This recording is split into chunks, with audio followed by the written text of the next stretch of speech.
I couldn't have asked for any better. I packed up all my stuff. Somebody was supposed to be here at a certain time. Guess what? They didn't show. The librarian said, you can stay here until closing time. So, since I'm already halfway done with the book, I'm going to see about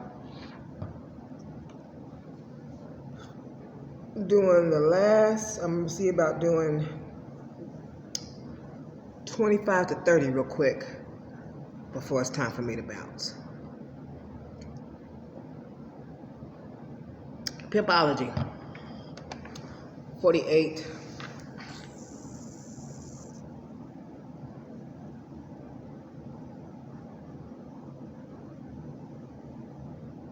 Laws of the game. And we are on 26. I'm getting back to my spot real quick.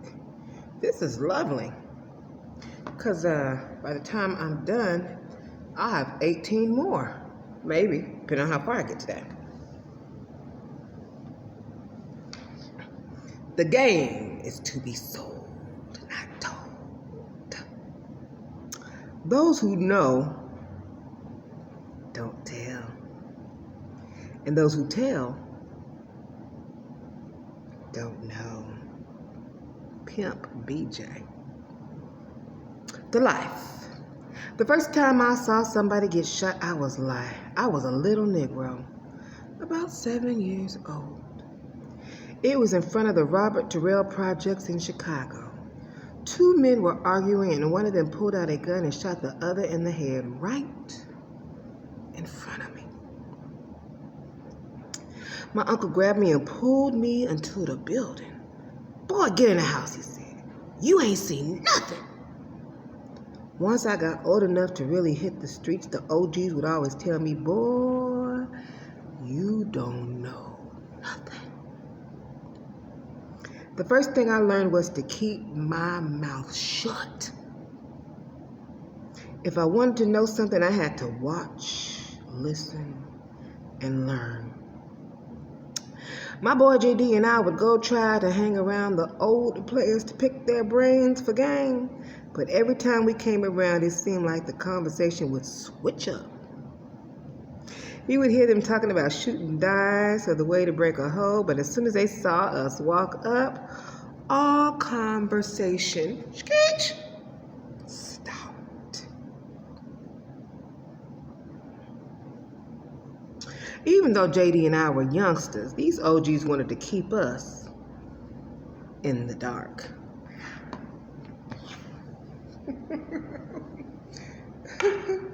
The slave master wanted to keep Adam and Eve in the dark. That's why the snake came and talked to her. Your boss wants to keep you in the dark. Some religions. Let me see what else. Your pimp want to keep some of these hoes in the dark, the brand new ones. Anybody else want to be kept in the dark? Let's see.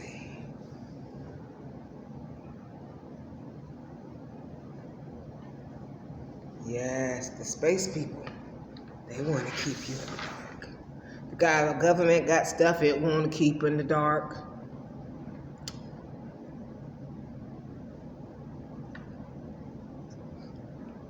If you seek and you look for it, things do come to light, even though folks keep them in the dark. Just saying. All right, let's continue.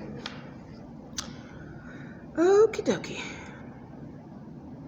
One day, I saw Jim Dandy putting down some game on a lane. He was gambling with the sucker.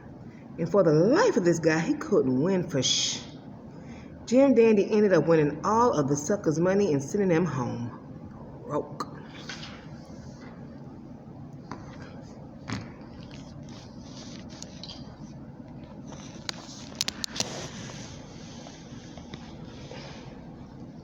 Thinking in my mind, Dej Loaf, back up the thing off me.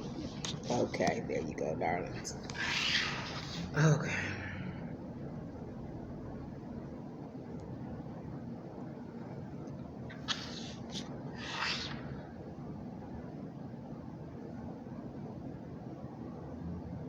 After he left, I went up to Jim Dandy and I said, Put me up on your move, player. I know your daddy, he said, and I like you a lot, but if you ain't up on game, son, I can't wake up the dead. Ooh, this sounds like some real life stuff right here. This is hitting a little close to home. Yeah. Okay, we got a lot of dead people walking around. Their eyes pop up in the morning. A lot of dead people walking around. A lot of sleep people. A lot of sleep people. Continue. Oh. Man, I'm up on the game, I said. I just don't know what you did with that sucker. You got to pay for what you don't know, he said. The game is to be sold, not told. How much does a young player need, I asked. He laughed and said, boy, you got to pay with your arse. You got to get played until your arse wakes up and knows for a fact that you've been played. The game is full of tricks and a sucker is born every day. Woo. Even a doctor tiptoes past the medicine cabinet because he doesn't want to wake up the sleeping pills. Until you get your head bumped enough, you will be in, ooh, that's the truth, the dark. You get tired of that head, you get tired of that ass whipping. Yeah, really. Okay. I spent some years in the dark bumping my head in the game, but I learned eventually then when a young pimp came up to me for some game, the first thing I tell him was, you got to get this like you live, pimp. If the game is for you, homie, you going to get it anyway.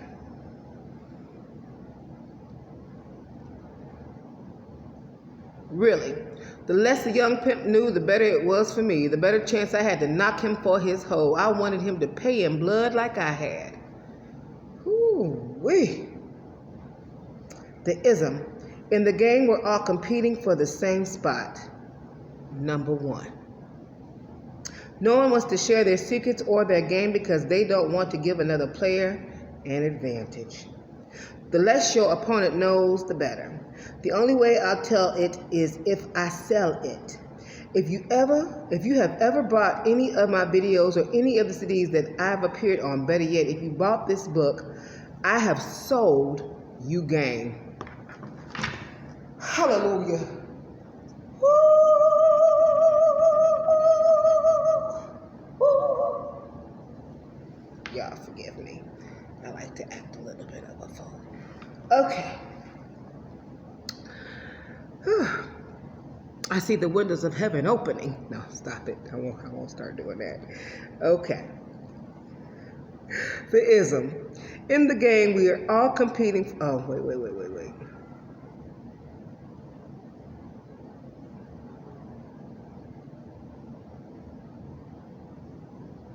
The only thing that's free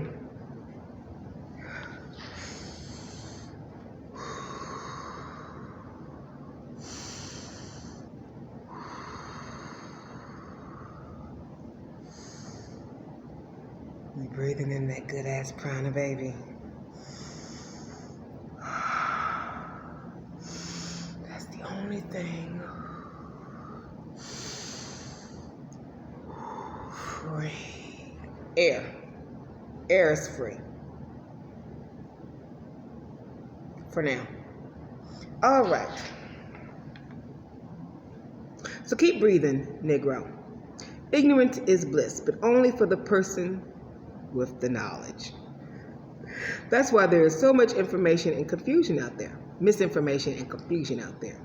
People with the knowledge don't really want those without it to have it. So if you don't share it, if you do share it, make sure you get something in return. Picture of Run DMC there. Law 27.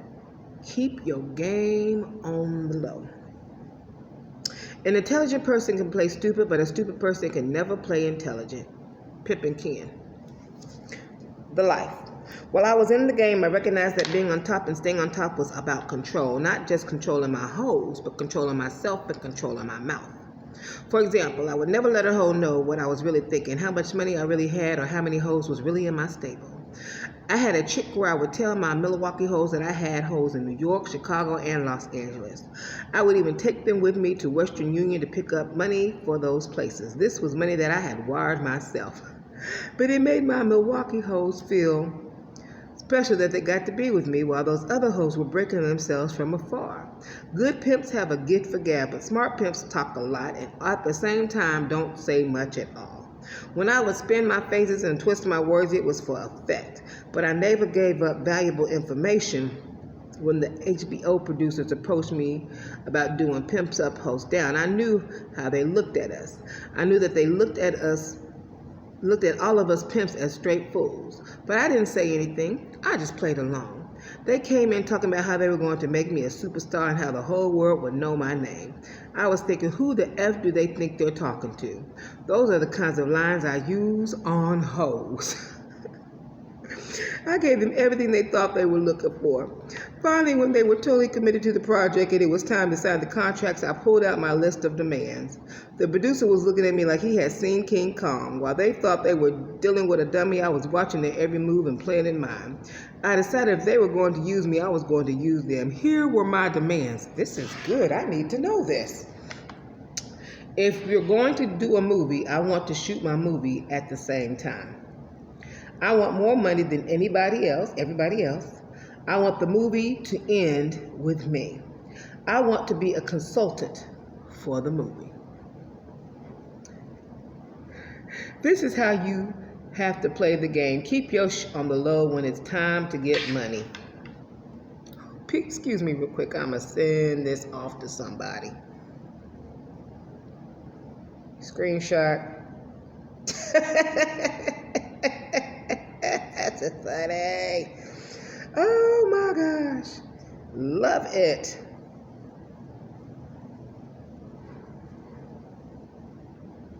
You don't want a screenshot? That's okay. I got this.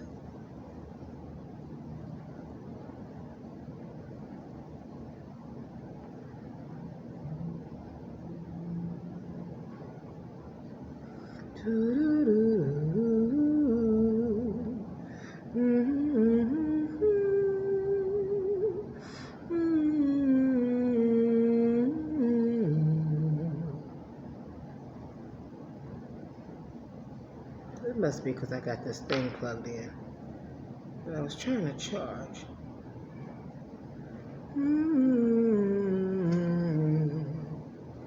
There we go. Thank you so much.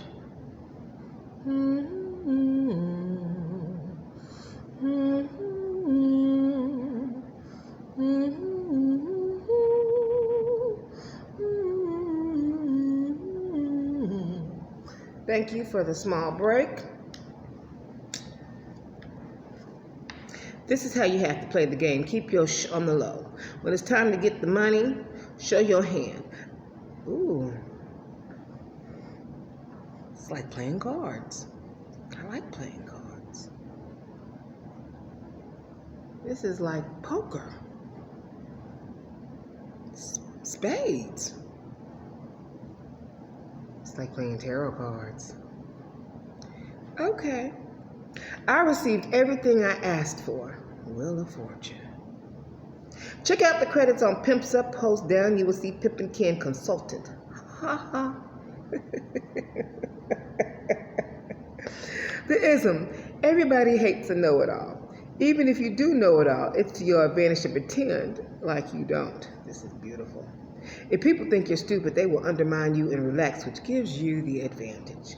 The less a mother effer knows about you, the better. If you talk too much, you will give away information and make yourself vulnerable to attack. So the best approach is to say little and conceal your hustle. If you don't want people to know something, you have to keep your mouth closed. I don't know why, but that seems to be the hardest thing in the world for people to do. There is no such thing as a secret. And if you tell someone anything in confidence, expect for it to get out.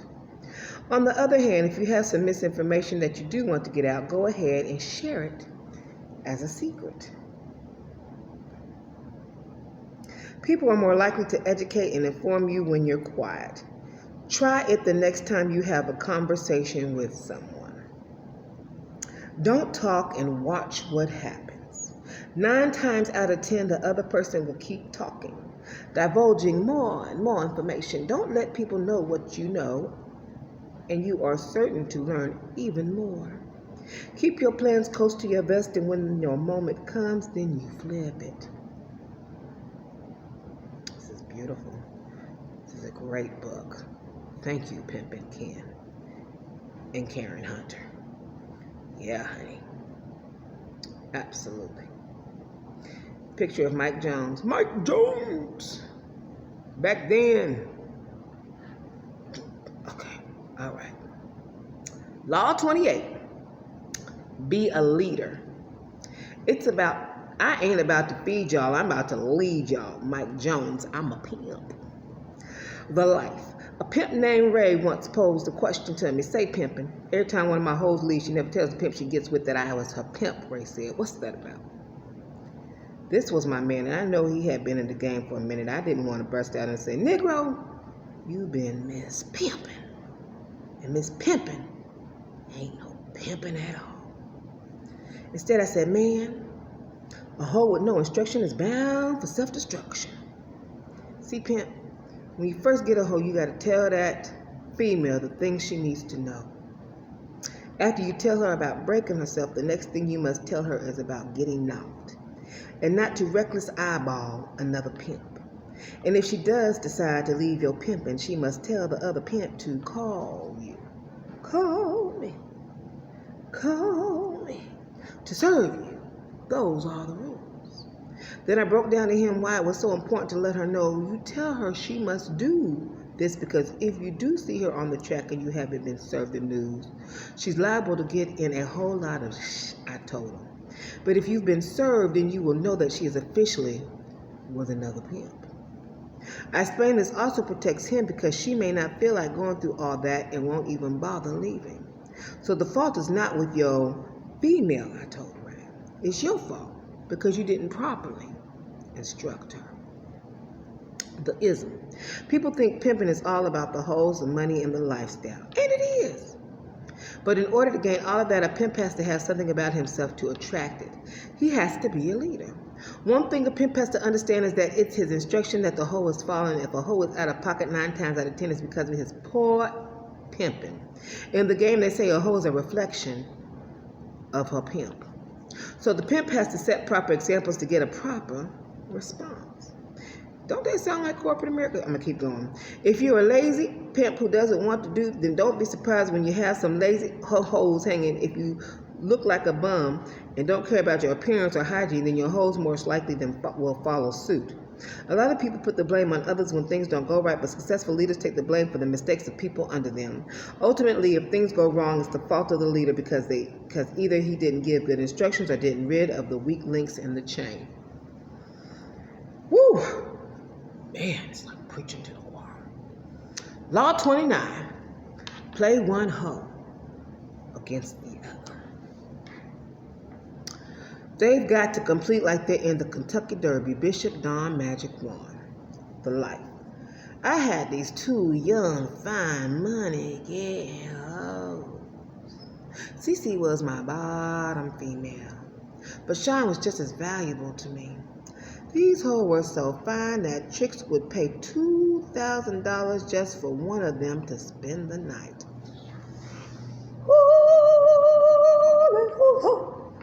Hallelujah, hallelujah, hallelujah, hallelujah. Okay, I'm done, y'all. Ooh-wee. Oh my goodness gracious. Okay. I was young and wanted to be the top pimp in the game. And working these 2 hoes, really being able to play them well, was crucial to my come up in the game. Whenever I was alone with Cece, I would tell her that she was the only hoe that I really trusted. One day we were going to be on top together. I told her, you're going to be the female that represents me to the world. I told her that in order to get that spot, she was going to have to keep an eye on Sean for me. What's up, Daddy? She asked. You don't trust that Sean female? Hell no, I would say. That female's going to leave and choose up on another pimp one day. F that female. And don't tell her anything we talked about, because if you do, I'm going to put her in your place. And oh yeah, I need you to watch her. I need to know how many tricks she gets at night. Cece would just smile from ear to ear, just thinking she was going to be my special private detective. What she didn't know was that Sean had the same instructions. Man, a hoe can be conniving and low down. These hoes would make up all kinds of shit to cross each other. One time, Sean told me that Cece was effing the chicks without a condom. Even you're having sex with her daddy, be careful, she said. She was thinking by saying that I would not F with Cece, but all it did was show me how the hoe was hating on Cece and wanted to take her spot. I secretly recorded our conversation, as I often did. I played it back for Cece. That female's lying, Daddy. She said, you know me better than that. Yeah, you right, I said, but this female's really trying to make a move on you for that #1 spot. If you want to keep my attention, get your money up and show me you're the one.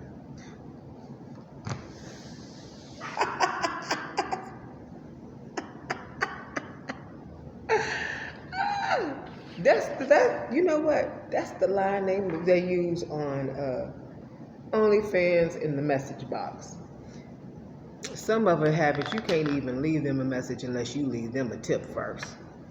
If you want to get my attention. Okay. All right. Yeah.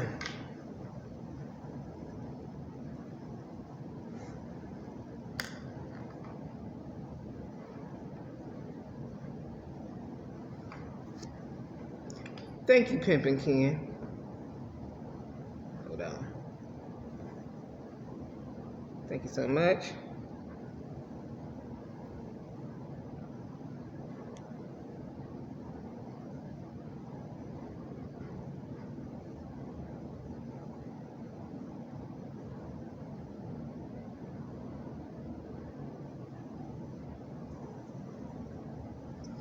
Dun, dun, dun, dun, dun, dun, dun, dun, dun, dun,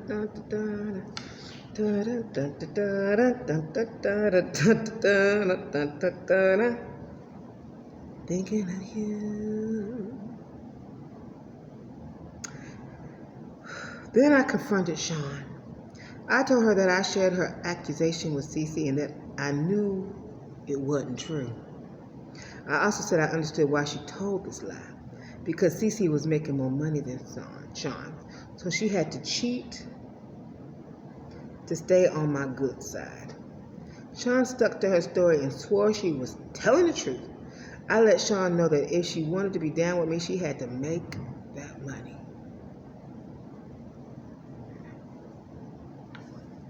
If she wanted to take Cece's spot, she couldn't do it by bad-mouthing her. She had to outwork her.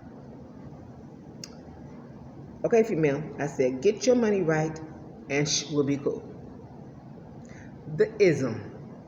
A good pimp will always use his hoes to cross one another. That is not hard to do.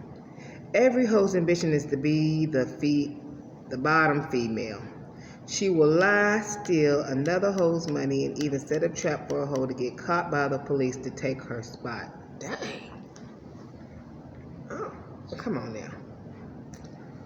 She will do anything to be the favorite one. So it is the pimp's advantage to play one hoe against the next.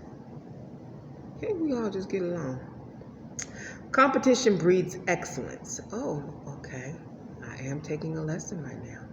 If you can get your workers going at one another, each trying to outdo the others, you will always win. Of course.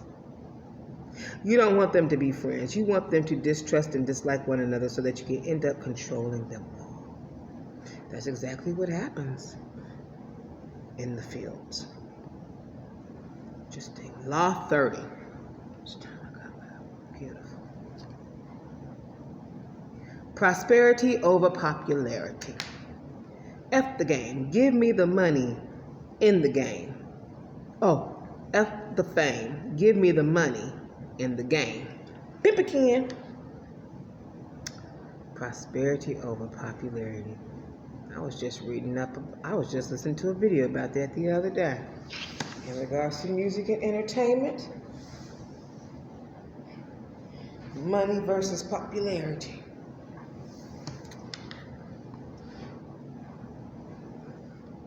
That video that popped up, I guess I better watch it. I did save it in my music knowledge playlist with a few other videos.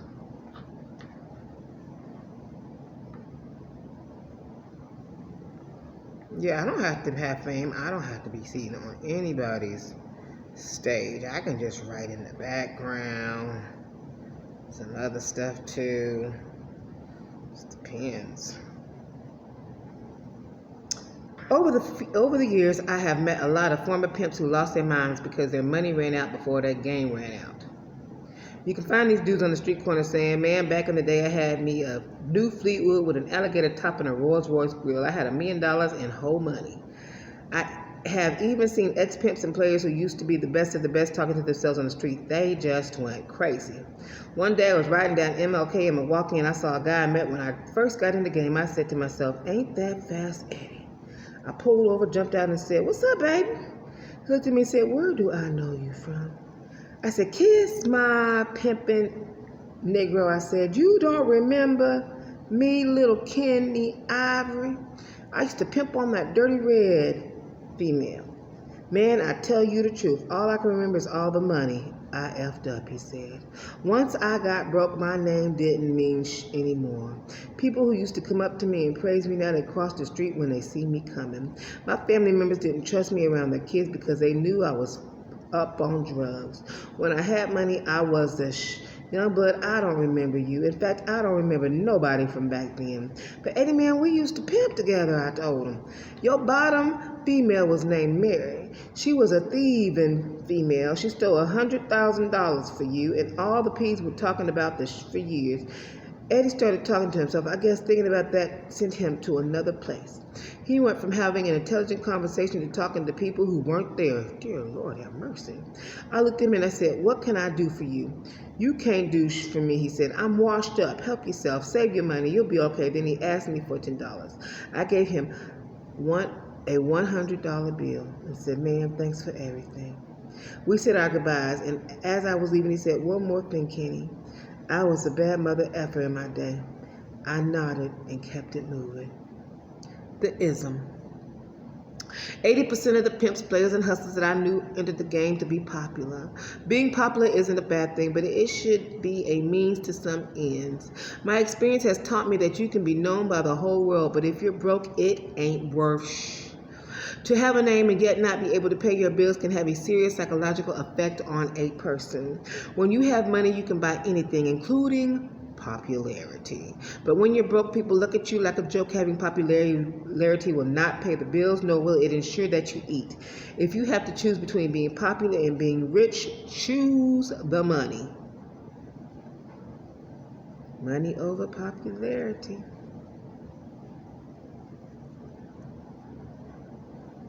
They got BJ Kathy here. Okay. I'm going to do this last one, Law 31. Look out for Sue's Juicy. All that glitters is not gold. Miguel de Cervantes, the life. When I first got my feet wet in the game, I saw some play out with a whole name, BJ Kathy. She was on the track choosing a new pimp every week. One day she was with Pimp Rob. The next week she was the Pimp Tommy D. I watched this whole ride the Pimp Mary go around for 6 months. She must have chosen 15 pimps during this time. Each time she broke herself for about $1,000. She came with strings too. She would only choose a pimp if he could first let her suck his. She often targeted pimps who were washed up, young, or unseasoned. One day she tried to pull this green on my main man, Father Divine, who was very young but well seasoned in the game. I will never forget the day BJ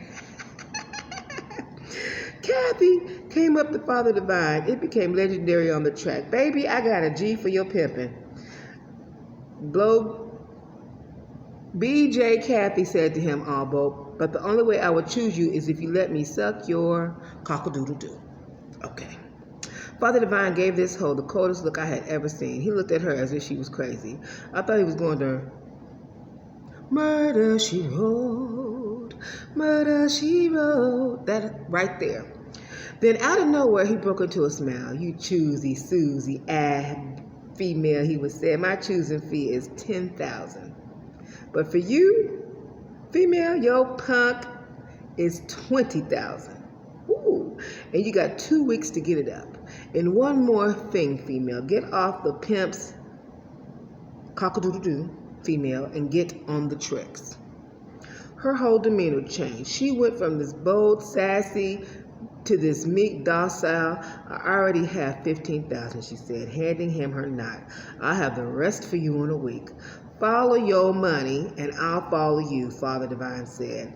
That was real pimping at its finest. Word got around fast about how Father Divine flipped the script on BJ Kathy. A year later, he finally did let BJ Kathy suck his cock-a-doodle-doo. He said she gave some real good, but he still preferred the bread. The ism.